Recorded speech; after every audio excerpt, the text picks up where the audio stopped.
A lot of people online are admonishing Netflix's live-action remake of Cowboy Bebop, and for good reason. The dialogue is stale, the characters are unlikable, and the aesthetic may be similar, but everything else has changed so much that it's unrecognizable. But what exactly did they get wrong? I'm going to compare the first episode of the original anime, Asteroid Blues, to the parts of Netflix's first episode that are not only derivative but just poor copies of it. Mostly, I'm going to focus on the smaller changes I noticed that lead to larger issues overall. Also, I'm not going to do a full recap here, but I do think it's important for you to at least have seen the original anime's first episode to keep up with my comparison. So, stop here and go ahead and watch the original if you don't want spoilers. But don't bother with the new one, let me suffer for you. A quick recap of the original is that a couple of grown-up slum kids steal all of the new drug known as Red Eye from a criminal organization and hope to sell it off for enough money to make it out of their shithole asteroid and move to Mars where they can start a new life. Unfortunately, the criminal syndicate catch up with them as they are making a deal in a bar, and the two thieves catch a bounty for shooting up the place. This is where our anti-hero bounty hunters come in and try to nab the boyfriend for just enough money to fill their gas tanks and their stomachs. Eventually, the three groups begin to clash with one another while the slum rats attempt to make their escape, only to run into a police blockade where they make their inglorious and short-lived final stand. Many elements are similar, but the differences are destructive to the story and leave little to no room for allegory or moral lessons. One of these subtle changes that has a larger impact on the character's motivation is that of Katarina no longer being a slum kid who has never made it out of New Tijuana.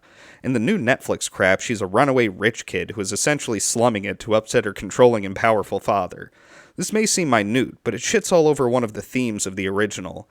How those who grew up in the slums are willing to push themselves and those they love just for the chance to leave and live the high life. How their self-destructive warpath is a one-way street that leads to either death or glory.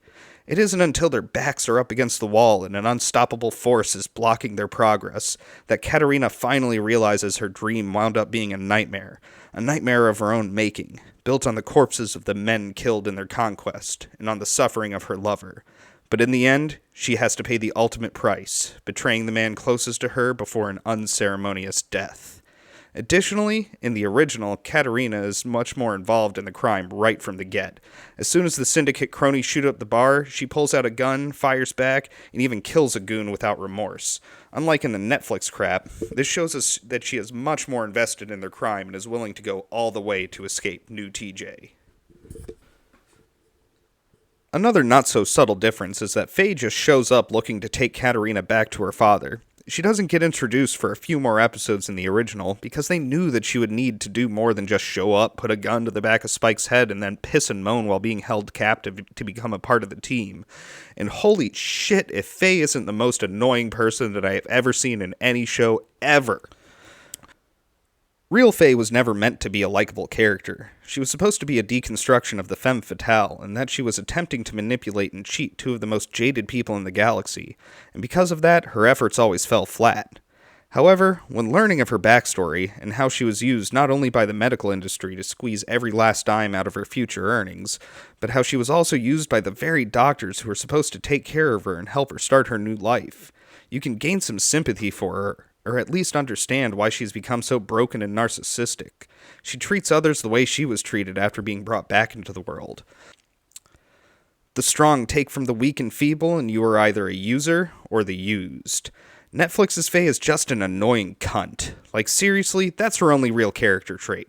Her voice is grating, her attitude is repugnant, and I just plain don't like her.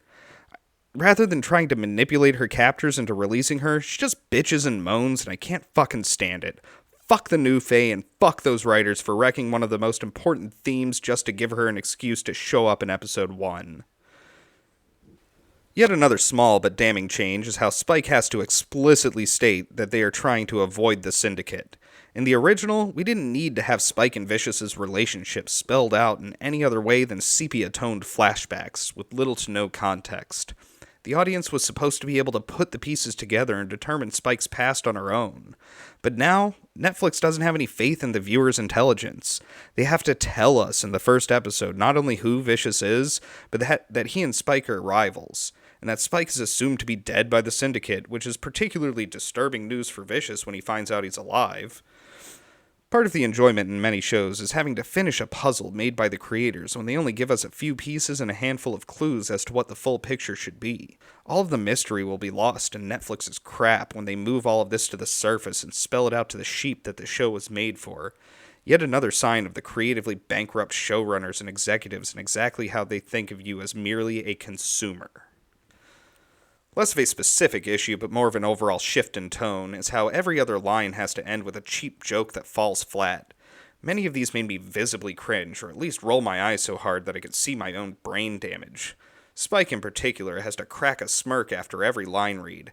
It may be a small thing, but it really got on my nerves quickly and turned me off from ever getting attached to the character.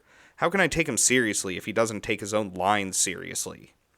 The original had a few jokes thrown in here and there, especially once Ed gets involved, but it wasn't at the constant rate of this Netflix crap. This feels like a bad humor buddy cop show wearing the skin of Cowboy Bebop like Buffalo Bill, staring into the mirror saying, "Would you watch me? I'd watch me so hard."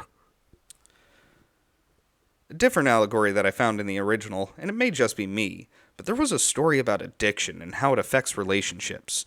The original showed how the non-addict in the relationship will often ignore or obfuscate the addiction, often believing that their love and care will one day be enough to fix the addict and fill that hole in their heart that they are filling with the drug, without ever having to face the reality that they will always be playing second fiddle to the monkey on their partner's back.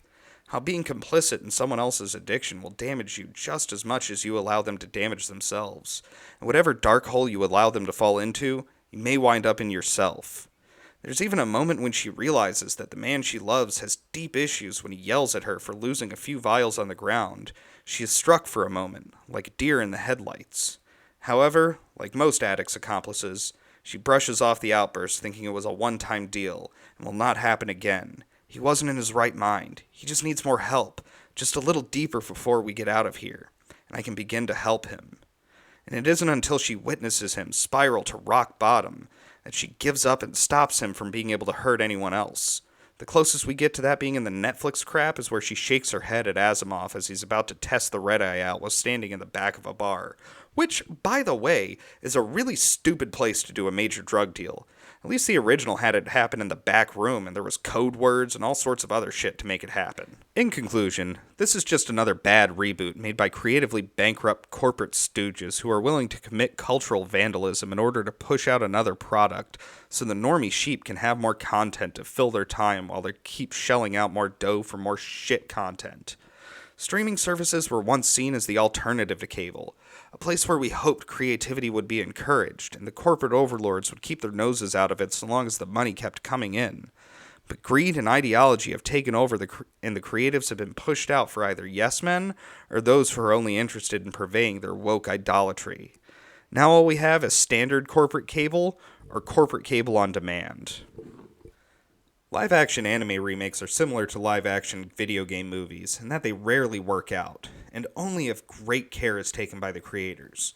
The mediums are almost incompatible with each other. Most of what works in anime cannot work in live-action. The ability for a creator to display exactly what is in their imagination without having to worry about something being physically possible, all of this loses its wonder when it's crappily copied. Especially when the copier has no investment in making the product match the original standards, and is only in it for the money. There's no love taken in the use of the original characters. They were once a ragtag group of jaded and broken individuals with their own unique flaws and strengths. They're now just unlikable, corny, and poor facsimiles of something greater. Spike is now just a smarmy asshat, no longer an aloof and depressive thrill-seeker just looking for the next adrenaline high to occupy his mind. Jet Black is no longer a gruff-and-tumbled, jaded ex-cop who lost his faith in the justice system when the bureaucracy kept getting in the way of him nabbing the bad guy, so he decided to go off and cut out the middleman. Faye is no longer the manipulative femme fatale just trying to score big and pay off her debts without any concern for who she hurts along the way. Now she's just an annoying, overbearing, cocky attention whore. Did I mention that I fucking hate her? The writing is probably the most abysmal thing to appear in this travesty. The dialogue is predominantly poorly timed one-liners that land about as well as an old lady on a bathroom floor. The real crime is that they could have just used the original scripts, and it would have been closer to acceptable, if not unnecessary.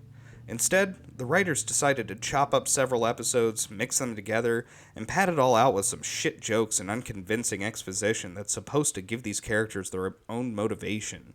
In the original, needing the constant cash flow from the bounties to keep the ship running was enough motivation. Why does Jet now have to get some rabbit doll for his daughter? Also, great job Netflix in making another black man an absentee father.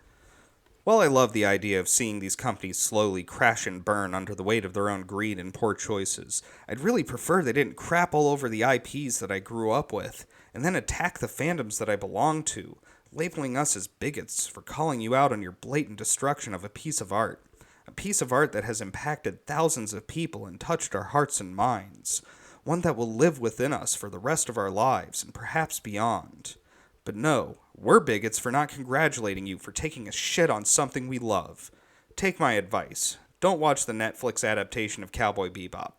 Just go watch the original and appreciate a true form of art, made by a group of creators who thought better of you as an audience and sought to make something that would entertain generations to come, and not just occupy the current consumer's mind long enough for their subscription payment to re-up.